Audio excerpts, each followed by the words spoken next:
Are you looking for the best 144Hz monitors? In this video we will look at some of the best 144Hz monitors on the market. Before we get started with our video, we have included links in the description, so make sure you check those out to see which one is in your budget range. Number 1. LG 32GQ950B.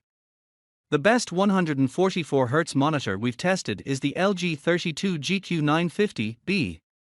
It's an excellent 4K gaming monitor whose 144Hz native refresh rate you can overclock to 160Hz with an NVIDIA graphics card, but the overclock feature is a bit unstable at times. Regardless, it offers gaming performance with a fantastic response time across its entire refresh rate range and low input lag for a responsive feel. It also has native FreeSync variable refresh rate (VRR) support to reduce screen tearing, and it's G-Sync compatible if you want to use it with an NVIDIA graphics card. It has one DisplayPort 1.4 input and two HDMI 2.1 inputs that each support the full 48 Gbps bandwidth of HDMI 2.1, so you can reach 144Hz over each connection, even in HDR. The HDMI 2.1 bandwidth is also important if you want to use it for console gaming, as it can take full advantage of the PS5 and Xbox Series X for 4K at 120Hz gaming, and the VRR support works on each. Lastly, it's also decent for HDR as it gets bright enough to make highlights pop, but it has a terrible local dimming feature and doesn't look good in dark rooms. Number 2. Gigabyte M32U. If you want to save a bit of money but still want high-end features, an upper mid-range model like the Gigabyte M32U is a great choice. It has the same 4K, 32-inch screen as the LG 32GQ950B, but the main difference is that you can't overclock its 144Hz refresh rate to 160Hz. However, this doesn't make a difference if your graphics card can't reach that high of a frame rate anyways. Also, the Gigabyte doesn't get as bright in HDR either, but that's the trade-off you need to make for getting something cheaper anyways. Still, it's an excellent overall gaming monitor whose 4K resolution delivers an incredibly immersive gaming experience, and it's a great choice if you want to see a lot of detail while playing games. It has HDMI 2.1 inputs, but unlike the LG, they are limited to 24 Gbps bandwidth, so your graphics card needs to use compression to reach 4K at 144Hz signals. It also has VRR support to reduce screen tearing and works with AMD and NVIDIA graphics cards.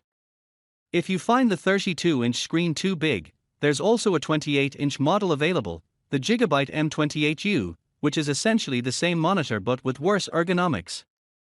Number 3. ASUS ROG Strix XG27AQ. If you aren't chasing a high resolution and prefer saving money, the ASUS ROG Strix XG27AQ is an impressive mid-range choice.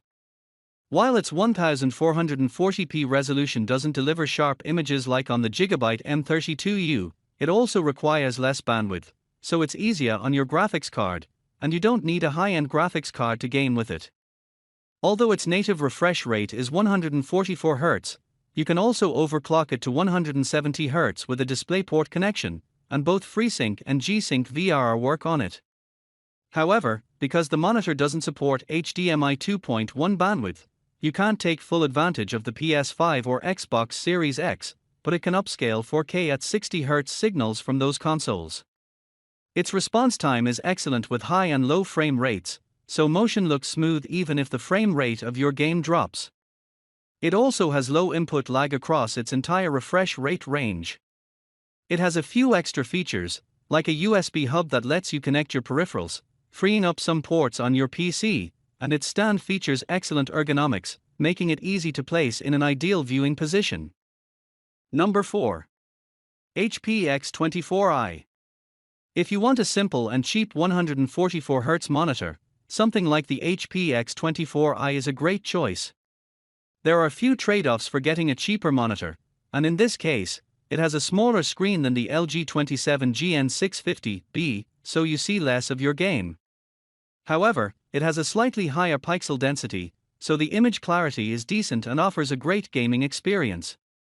What makes this monitor better than other cheap displays is that the motion handling is incredible thanks to its fast response time, and while it doesn't have a backlight strobing feature to reduce persistence blur, you likely won't need one.